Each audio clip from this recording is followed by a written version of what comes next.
নবনিযুক্ত মাননীয় প্রধানমন্ত্রীর শপথ পাঠ পরিচালনা করার জন্য রাষ্ট্রপতি মহোদয়কে বিনীত অনুরোধ জানাচ্ছি। বিসমিল্লাহির রহমানির রহিম। বিসমিল্লাহির রহমানির রহিম। আমি সশ্রদ্ধ চিত্তে তারেক রহমান সশস্ত্র চিত্রে শপথ করিতেছি যে আমি আইন অনুযায়ী সরকারের প্রধানমন্ত্রী পদের কর্তব্য বিশ্বস্ততার সহিত পালন করিব।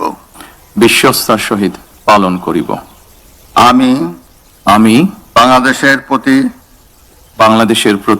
অকৃত্রিম বিশ্বাস ও আনুগত্য পোষণ করিব। আমি সংবিধানের রক্ষণ সমর্থন ও নিরাপত্তা বিধান করিব। আমি ভীতি বা অনুগ্রহ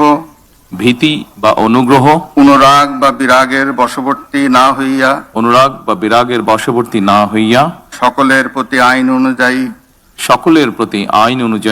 যথাবিহিত আচরণ করিব। এবার মাননীয় প্রধানমন্ত্রীর গোপনীয়তার শপথ পাঠ পরিচালনা করার জন্য রাষ্ট্রপতি মহোদয়কে বিনীত অনুরোধ জানাচ্ছি। আমি তারেক রহমান সশস্ত্র চিত্রে শপথ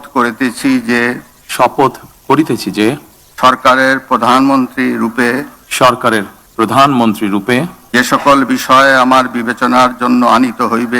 যে সকল বিষয় আমার বিবেচনার জন্য আনিত হইবে বা যে সকল বিষয় আমি অবগত হইব তাহা প্রধানমন্ত্রী রূপে যথাযথভাবে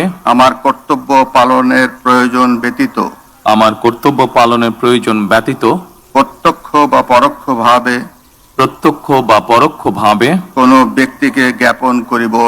কোনো ব্যক্তিকে জ্ঞাপন করিব না বা কোনো ব্যক্তির নিকট প্রকাশ করিব না। ধন্যবাদ।